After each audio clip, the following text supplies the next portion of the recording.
हजार है मेरा। हाँ देखिए अभी हम लोग पढ़ेंगे रिफ्रैक्शन ऑफ हाँ, लाइट। आ रहा है। ठीक है, क्या पढ़ेंगे?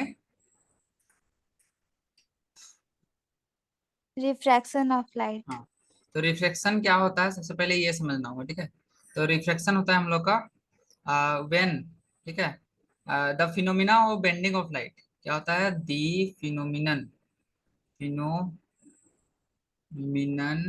Of bending of light, light का बेंड करने का फिनोमिना। ठीक है, व्हेन हाँ इट ट्रेवल्स, जब वो क्या करता है? ट्रेवल करता है। ठीक है, फ्रॉम, हाँ। कहाँ से कहाँ? One medium to another. ठीक है, अनदर। वन मीडियम हाँ टू अनदर, ये है मेन डेफिनेशन। ठीक है, यहाँ पे कहीं पे लिखा हुआ होगा, तो देखिए इसको हम डायरेक्ट तरीके से समझाते हैं। ठीक है, तो जैसे कि आप देखिए यहाँ पे डायग्राम है, आप ऑब्जर्व भी किए होंगे, जैसे कि एक ट्रांसपेरेंट ग्लास लेते हैं। ठीक है स्मृति, घर में ये सब ऑब्जर्व किए होंगे। यहाँ तक सपोज पानी पूरा भरा हुआ है। हाँ ओके, अब हम लोग अगर हाँ एक पेंसिल को डाले, ठीक है, तो आपको पेंसिल थोड़ा सा बेंड किया हुआ दिखेगा, यहाँ से जहाँ से मीडियम चेंज होता है ना, वहां से थोड़ा। ठीक है, तो ये हाँ फिनोमिना जो आप ऑब्जर्व कर रहे हैं, लाइट क्या हो गया? बेंड कर गया। ठीक है, इसी फिनोमिनन को क्या कहते हैं? Refraction of light. ठीक है, तो यहाँ पे देखिए, यहाँ पे हाँ इसका एग्जैक्ट डेफिनेशन, बुकिश डेफिनेशन है, light does not travels in the same direction. ठीक है, तो ये सारा ऑब्जर्वेशन, कुछ कुछ एग्जांपल सब एनसीईआरटी दिया है अपने तरीके से। वही ग्लास स्लैब वाला या फिर और भी बहुत सारा पानी, पानी वाला भी देख सकते हैं। जैसे कि एक बाल्टी लेते हैं, उसमें कोई चीज को, कटोरी वगैरह को रखते हैं, तो थोड़ा सा ऊपर दिखता है हम लोग को नजदीक में।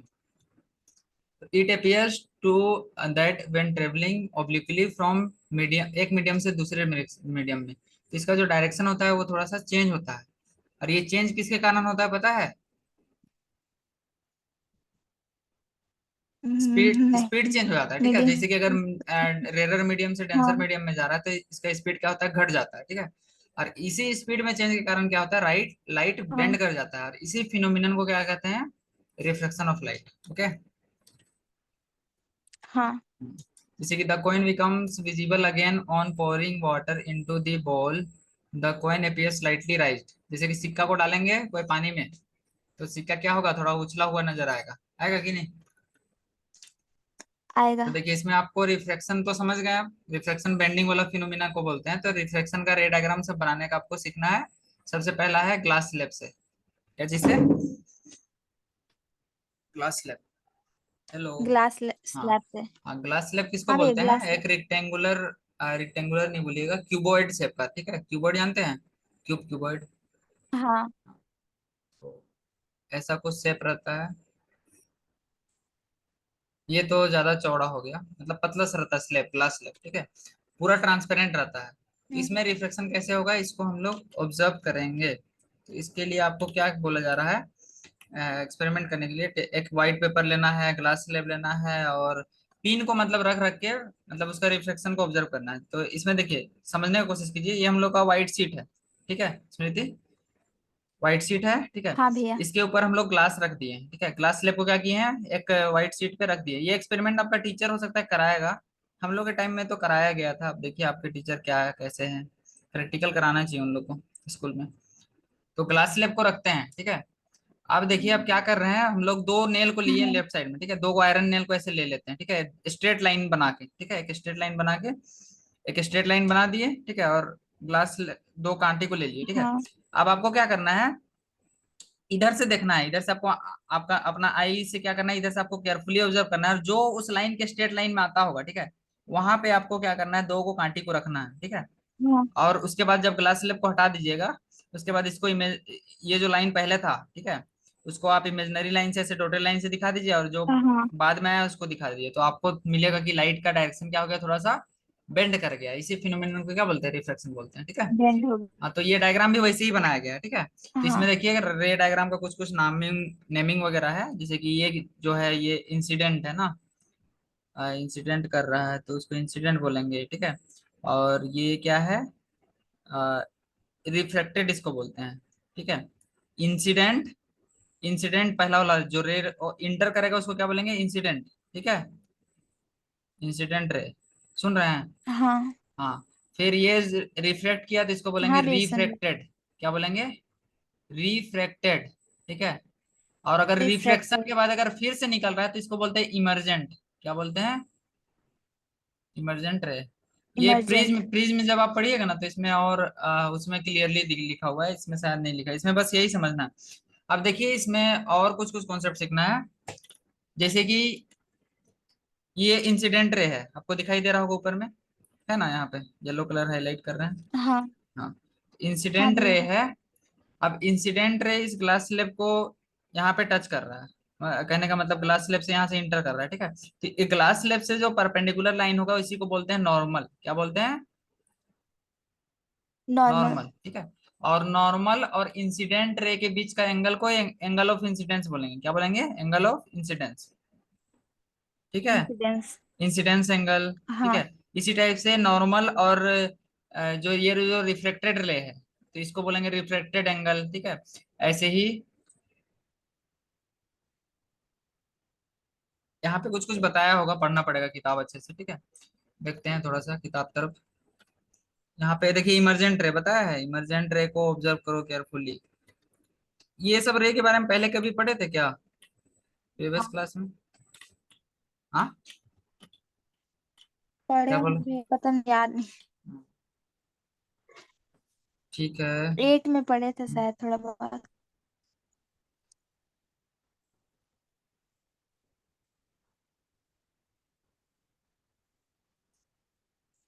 तो इसमें देखिए और एक दो बात तो ऑब्जर्व करने वाला है, जैसे कि ये हम लोग का मीडियम क्या है, बाहर का मीडियम है हवा, एयर है ना, और ये अंदर का है ग्लास, हाँ ग्लास। ठीक है, तो हवा का डेंसिटी कम होता है ग्लास से, कहने का मतलब जिसका डेंसिटी कम होगा उस टाइप का मीडियम को बोलेंगे रेरर मीडियम। क्या बोलेंगे, rarer rare medium, rarer medium. Medium. ठीक है, और जिसका डेंसिटी ज्यादा रहेगा उसको डेंसर मीडियम। ठीक है, एक बार वीडियो को फिर से देखिएगा ताकि सब बात माइंड में रहे थोड़ा। ठीक है, रेरर और डेंसर समझ में आ हाँ। गया। ठीक है, तो अब क्या बता रहे हैं कि जब लाइट, ठीक है, रेरर, क्या बोल रहे हैं, rarer, rare. Rarer to denser जाएगा। ठीक है, ये ऑब्जर्व अभी हम लोग किए, रेरर से डेंसर जा रहा है तो टुवर्ड्स दी नॉर्मल ये बेंड कर रहा है। बेंडिंग किधर हो रहा है, नॉर्मल के नजदीक हो रहा है ना, नॉर्मल के करीब आया ना रे ऑफ लाइट, एक्चुअल जो हाँ था उससे। हाँ। तो ये बेंडिंग किधर होता है, टुवर्ड्स दी नॉर्मल, किधर होता है, towards the toward the normal. Normal. और जब डेंसर टू रेरर जाता है, डेंसर टू रेरर, जैसे कि यहाँ पे देखिए, रेयर। यहाँ पे सेकंड केस में ये जगह देखिए। ठीक है, यहाँ पे सबसे पहले जो इमरजेंट रिफ्लेक्टेड रे आ हाँ रहा है वो क्या है, डेंसर मीडियम में है, डेंसर से रेरर जाता है तो ये अवे फ्रॉम दी नॉर्मल हो जाता है, क्योंकि इसका एक्चुअल पाथ अगर देखिएगा तो एक्चुअल पाथ यहाँ पे होगा इसके अंदर। ठीक है, तो एक्चुअल पाथ से ये दूर जा रहा है, तो डेंसर टू रेरर होगा तो क्या होगा, away from the, from the कहाँ से, नॉर्मल से। ठीक है, हाँ हम्म। अब रिफ्लेक्शन का लॉ ये बचपन में भी पढ़े हुए थे, पढ़े थे। हाँ, हाँ भैया पढ़े थे। ये वाला नहीं। शर्ट वो रॉयल वाला पैच लगा लगा, पीछे में देखो ना शर्ट में काला कलर का है ना। हाँ वही वाला। तो क्या बोले, लॉ ऑफ रिफ्रैक्शन ये पढ़े हुए होंगे, इंसिडेंट रे, रिफ्रैक्टेड रे, ये सारा एक ही पॉइंट पे लाई करता है, at the point of incidence ऐसे कुछ है। और दूसरा रे है, इसको स्नेल्स लॉ भी कहते हैं। क्या कहते हैं, स्नेल्स लॉ। ठीक है, सुन रहे हैं, नेक्स्ट स्लाइड। स्नेल्स लॉ क्या कहता है, हाँ अभी आपको हाँ भैया पता नहीं सुन है, रहे। ट्रिग्नोमेट्री जब पढ़ाएंगे ना तब ये सब क्लियर होगा।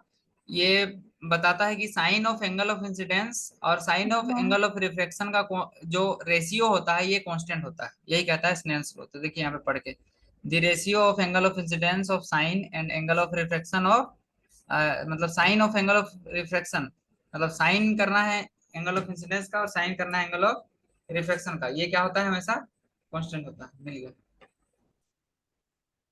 समझे कि नहीं, कांस्टेंट। हाँ यही होता है तो ये दोनों लो समझ गए आपको भैया। लिखना पड़ेगा। ठीक है, पहला लो जानते हैं, और नहीं जानते तो डीप में इलेबरेट करते रहे। देखिए, हाँ ये हम लोग का इंसिडेंट रे, ये है क्या, रिफ्रैक्शन का है ना, तो ये यहाँ पे रिफ्रैक्शन रिफ्लेक्टेड रे बनेगा ना। हाँ जैसे रिफ्लेक्शन में जैसे पढ़े थे ना, उसी टाइप का है, ठीक है। बस इसमें थोड़ा सा नया आ रहा है, क्या आ रहा है, हाँ स्नेल्स लॉ आ रहा है, ठीक है। और उसमें हम लोग दूसरा पढ़े थे, उसमें पढ़े थे angle of incidence angle of reflection के बराबर होगा ना। इसमें हम लोग को क्या पढ़ना है, हाँ इंसिडेंट रे, रिफ्रैक्टेड रे, रिफ्रैक्टेड रे यही ना होगा नीचे वाला, और ये वाला इंसिडेंट रे, और नॉर्मल, नॉर्मल जो यहाँ पे बन रहा है, ये तीनों कहाँ पे लाई हाँ करेगा, at the point of inter incidence, जहाँ पे इंसिडेंस कर रहा है उस पॉइंट पे, सारा सेम प्लेन में, एक ही प्लेन में लाई करता है, बस यही है पहला लो, इजी है, ठीक है। और दूसरा लो sine of angle of incidence और साइन ऑफ हाँ एंगल ऑफ रिफ्लेक्शन का रेशियो क्या होता है, कांस्टेंट होता है, समझे। तो ये सब आपको नोट्स बनाना है। हाँ फिर है कॉन्सेप्ट रिफ्रैक्टिव इंडेक्स का, क्या चाहिए, refractive index. Refractive index. Refractive index क्या होता है, जैसे कि अब हम लोग जानते हैं कि जो स्पीड होता है लाइट का, वो अलग अलग मीडियम में क्या होता है, अलग अलग, ठीक है। तो रिफ्रैक्टिव इंडेक्स बस बेसिकली होता है स्पीड ऑफ हाँ लाइट का रेशियो, ठीक है। मतलब अलग अलग मीडियम में स्पीड ऑफ लाइट कितना कितना है, उन दोनों का रेशियो को ही क्या कहते हैं, रिफ्रैक्टिव इंडेक्स, समझ रहे हैं। Refractive index. हाँ यहाँ पे हाँ देखिए, भैया। यहाँ पे बताएगा, तो देखिए लाइट का फास्टेस्ट स्पीड कितना है, 3 × 10⁸ मीटर पर सेकंड ना, जो कि वैक्यूम में ट्रेवल करता है, ठीक है, हाँ ये जानते होंगे। हवा में थोड़ा सा कम होता है, हम्म, लेकिन लगभग हम लोग यही लेके चलते हैं, मार्जिन, मार्जिन मतलब एक एवरेज, ठीक है। कॉम्पेयर टू वैक्यूम, वैक्यूम से थोड़ा सा कम होता है, लेकिन हाँ लगभग वही लेके चलते हैं, बस यही जानिए। और value of refractive index for given depends upon speed of light, तो रिफ्रैक्टिव इंडेक्स का वैल्यू किस पे डिपेंड करता है, स्पीड ऑफ लाइट पे, ठीक है। लाइट। तो देखिए रिफ्रैक्टिव इंडेक्स हाँ अगर निकाल रहे हैं टू का विथ रिस्पेक्ट टू वन, ऐसे, ठीक है, refractive index of medium two with respect to one. तो अगर टू का निकाल रहे हैं तो मीडियम वन का स्पीड ऑफ लाइट को ऊपर में लिखेंगे, और मीडियम टू का को ऐसे, ठीक है। कहने का मतलब रिफ्रैक्टिव इंडेक्स को ऐसे एन से दिखाएं, हम्म, और ये क्या बता रहा है, refractive index of medium two with respect to medium one. तो ये इक्वल टू क्या हो जाएगा, reflect speed of light in medium one by speed of light in medium two. मतलब स्पीड ऑफ लाइट का रेशियो ही क्या है, रिफ्रैक्टिव इंडेक्स है। तो ऐसे भी आप लिख सकते हैं कि रिफ्रैक्टिव इंडेक्स क्या होता है, रेशियो होता है स्पीड ऑफ लाइट का, दो मीडियम का, समझे कि नहीं समझे, हाँ क्या होता है रिफ्रैक्टिव इंडेक्स। और लिखना है तो समझ गई लिखा दे भैया। रहे हैं, इंग्लिश में लिख दे क्या, लिख दीजिए। लिख सकते हैं तो, यहाँ तो कहीं लिखल है रेशियो वाला बात नहीं है। हाँ,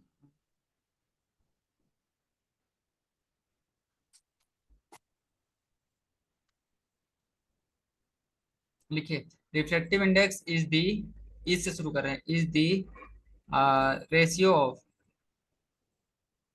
of speed of light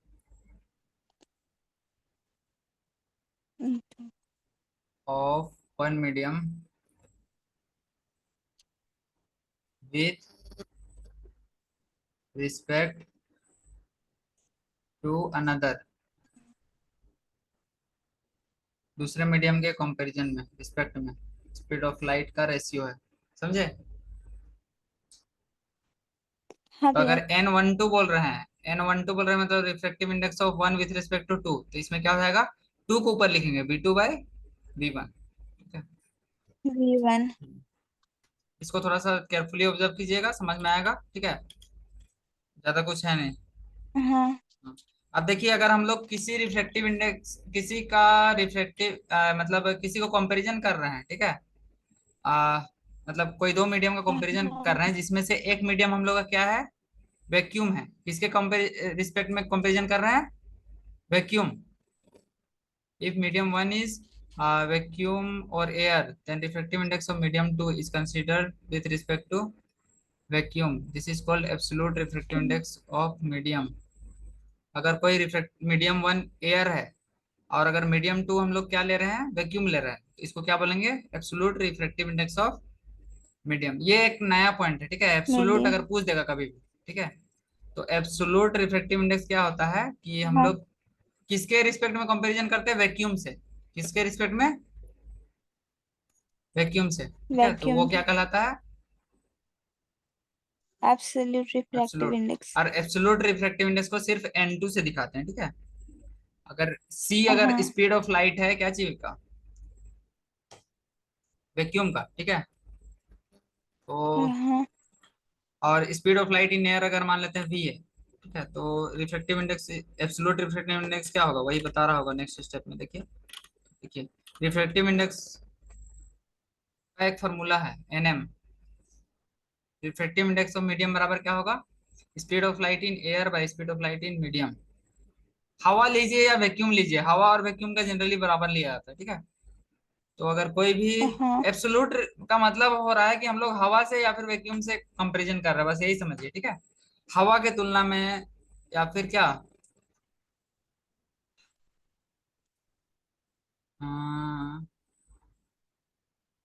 speed light medium then refractive index of medium.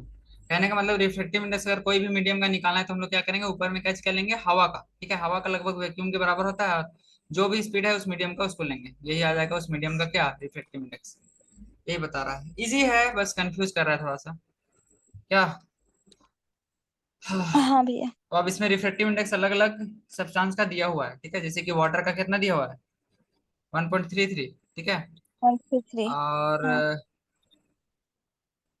Refractive index of ये क्या है, गैस है, क्या गैस, और क्राउन ग्लास, क्राउन ग्लास का बता रहा है। क्राउन ग्लास क्या होता है आप समझ जाइएगा, पता कर लीजिएगा। क्राउन क्राउन हाँ ग्लास, तो इसमें देखिए बहुत सारा चीज का दिया हुआ है। सबसे ज्यादा रिफ्रैक्टिव इंडेक्स होता है डायमंड का, 2.42, ठीक है। देखिए यहाँ पे डाटा में है ना। और हवा का लिखिए, देखिए हाँ लगभग 1 है, 1 मतलब speed of vacuum, light in vacuum के लगभग कंपेरेबल, ठीक है। आइस का थोड़ा घट जाता है, एल्कोहल का से थोड़ा सा और है। इसमें मेन आपको ये वाला वैल्यू याद रखना होगा कुछ कुछ का, ठीक है। जो इम्पोर्टेंट है वो है डायमंड का, ज्यादातर आता है, और वैसा तो कुछ खास है नहीं, लेकिन मैं भी क्वेश्चन पूछ सकता है, ठीक है। अब अपने लेवल पे देखिएगा, हम तो नहीं हाँ बोलेंगे रिकमेंड करेंगे कि सारा रट लीजिए, क्योंकि हमको खुद याद नहीं हुआ था, तो आपको क्या रिकमेंड करेंगे, समझ रहे हैं। हाँ भैया। रटने वाला वैल्यू मेरे से तो होता ही नहीं है, हम खाली समझते हैं। चलिए देखिए, अब देखिए, दो टाइप का डेंसिटी आता है स्मृति बता रहा है, ठीक है। एक ऑप्टिकल डेंसिटी और एक हाँ मास डेंसिटी, ठीक है। हाँ, क्या बोल रहे हैं, हाँ कुछ नहीं भैया। हम क्या ऑप्टिकल। बोल रहे हैं सुने। दो टर्म आएगा, एक हाँ ऑप्टिकल डेंसिटी, और एक ये मास इंपॉर्टेंट बता रहा है, डेंसिटी। पूछता है एग्जाम में, ठीक है। डीप लेवल पे जब पढ़ाई कीजिएगा ना, तो उसमें पूछता है। टीचर लोग बहुत को नहीं पढ़ाता, ये सब छोड़ देता है, लेकिन अब देखिए आपका टीचर पढ़ाते हैं कि नहीं।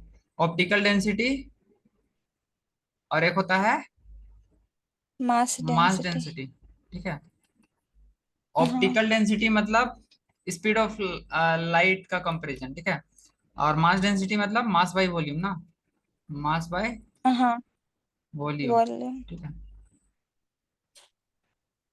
तो इसमें यही बता रहा है कि ऑप्टिकल डेंसिटी को मास डेंसिटी से रिलेट नहीं करना। कहने का मतलब देखिए, समझने की कोशिश कीजिए कि अगर किसी का डेंसिटी, ऑप्टिकल डेंसिटी मतलब रिफ्रैक्टिव इंडेक्स समझिए, किसी सब्सटेंस का रिफ्रैक्टिव इंडेक्स ज्यादा है, इसका मतलब इसका डेंसिटी ज्यादा होगा ये जरूरी नहीं है, समझ रहे हैं क्या नहीं। बोल रहे हैं। हाँ किसी सब्सटेंस का अगर डेंसिटी ज्यादा है, इसका मतलब ये नहीं है कि उसका ऑप्टिकल डेंसिटी या फिर रिफ्रैक्टिव इंडेक्स ज्यादा हो। इसका एक्सेप्शन अभी हम लोग को बताया जाएगा, ठीक है। सुने कि नहीं हाँ सुने, कि कभी भी ऑप्टिकल सुना डेंसिटी को भैया। मास डेंसिटी से रिलेट नहीं करना है हम लोग नहीं को। किया। लेकिन देखिए जनरली ऐसे ही होता है, जैसे कि पानी देखिएगा, पानी का डेंसिटी हवा से क्या है, ज्यादा है, तो उसका रिफ्रैक्टिव इंडेक्स क्या है, ज्यादा हाँ है कि नहीं। लेकिन जनरली होता है, लेकिन हाँ इसको रिलेट नहीं करना है, क्योंकि इसका एक्सेप्शन भी अवेलेबल है हम लोग के पास, ठीक है। तो यहाँ पे देखिए एक्सेप्शन यहाँ पे हाँ नीचे बताया जाएगा। हम्म, ये देखिए ऑप्टिकल डेंसिटी का भी डेफिनेशन यहाँ पे है, देखिए लिखा हुआ है। ये देखिए हाँ डेफिनेशन नीचे में है। अब यहाँ पे देखिए, ऑप्टिकली डेंसर मीडियम में not possess greater mass density, वही बता रहा है कि जिस जो डेंसर मीडियम है उसका मास डेंसिटी भी मतलब डेंसर हो ये जरूरी नहीं है। एग्जांपल देखिए, ये एग्जांपल याद रखिए, केरोसिन का रिफ्रैक्टिव इंडेक्स ज्यादा होता है, kerosene having higher refractive index is optically denser than water, although its mass density is less than water. देख लीजिए, ऑप्टिकल डेंसिटी क्या चीज का ज्यादा है? केरोसिन का। लेकिन इसका मास डेंसिटी केरोसिन का। वाटर से कम है। पानी के ऊपर छपुल जाता है ना, नहीं मिट्टी तेल डालिएगा पानी में हाँ तो उसका डेंसिटी कम है, हाँ। लेकिन ऑप्टिकल डेंसिटी क्या है? ज्यादा। ये है ज्यादा। केरोसिन और वाटर। एग्जाम्पल में याद रखिएगा क्या क्या है। केरोसिन और वाटर। केरोसिन मतलब मिट्टी तेल और पानी। तो ऑप्टिकल डेंसिटी यही है। Optical density ability of a medium to reflect light. ठीक है, इसी को ऑप्टिकल डेंसिटी से हम लोग दिखाते हैं। Optical density has a definite connotation. It is not same as mass density. Mass density और ऑप्टिकल डेंसिटी अलग अलग फंडा है, कभी भी इसको रिलेट नहीं करना है, ठीक है। हाँ वही चीज को एलिब्रेट करके बता रहा है, ठीक है। और यहाँ पे बता रहा है ray of light travelling from rare to denser medium slows down. Speed क्या होता है? घट जाता है ना, इसलिए टुवर्ड्स द नॉर्मल बेंड करता है। और एक क्या होगा? Away from the normal. ये सब बात बता चुके हैं, ठीक है। हाँ हाँ ठीक है। अब क्या है भाई? स्पेरिकल लेंस नेक्स्ट क्लास में करेंगे, है ना। सफिशिएंट आज के लिए। हाँ भैया। ओवरडोज आपको भी हो रहा हाँ होगा, थोड़ा पढ़िए ना। लेक्चर को हाँ एक बार भैया। फिर से देखिए, और नहीं होगा तो और कहीं से हेल्प भी लीजिए, ठीक है। और क्या बोलेंगे? और कुछ डाउट होता है तो पूछिए, हम तो हम्म। बनाने बताने के लिए रेडी हैं, ठीक है। ये सब पढ़ के देखिएगा तो जो ठीक क्वेश्चन है नहीं भैया। समझ में आएगा उसको टिक करके रखिएगा। सब हमको पढ़ने का मन नहीं कर रहा है, ठीक। ठीक है। जो कॉन्सेप्ट बताए हैं हाँ उसी में से होगा, ठीक है। आप देखिए पढ़ के, ठीक है। और हाँ सॉल्यूशन भी भैया। नहीं होगा तो देख लीजिए थोड़ा। सॉल्यूशंस भी पढ़ के समझिए, फिर भी नहीं समझ में आता तो पूछिए। ठीक है भैया। ठीक है, टाइम हो गया। आई थिंक 8-10 का टाइमिंग दिए थे ना। ठीक है फिर, हाँ। हाँ ठीक ठीक है है भैया, स्मृति, थैंक यू। पढ़ाई कीजिए। कुछ समझ में है? हाँ आज का क्लास में फायदा हुआ? हाँ हाँ। भैया हुआ। पहला फायदा क्या हुआ? न्यूमेरिकल बनाने का सीखे ना। हाँ, न्यूमेरिकल हाँ मैग्निफिकेशन वाला अभी आएगा। और अथी क्या पढ़ाया था आपको? मिरर फॉर्मूला पढ़ाया था ना। हाँ। हाँ, उसका सारा न्यूमेरिकल बनाइए, एक्सरसाइज में है। जो जो मिरर से रिलेटेड दिख रहा है ना, यू भी, ये सब दिया हुआ है, उसको पकड़ने का सीखिए। और नहीं आता है तो पूछिए, डाउट लेके आइए, भैया ये ठीक है वाला नहीं भैया। बन, ठीक है। पूछ। नेक्स्ट क्लास डाउट आएगा ना। हाँ कल हाँ, ही है। कल ही है नेक्स्ट क्लास। कल नहीं होगा तो मैथ पढ़ लीजिएगा। हाँ हाँ। मैथ पढ़ लीजिएगा, इसको टाइम दे दीजिए थोड़ा, ठीक है। हाँ ठीक है भैया। फिर स्मृति, हाँ। ठीक ठीक ठीक है। ठीक।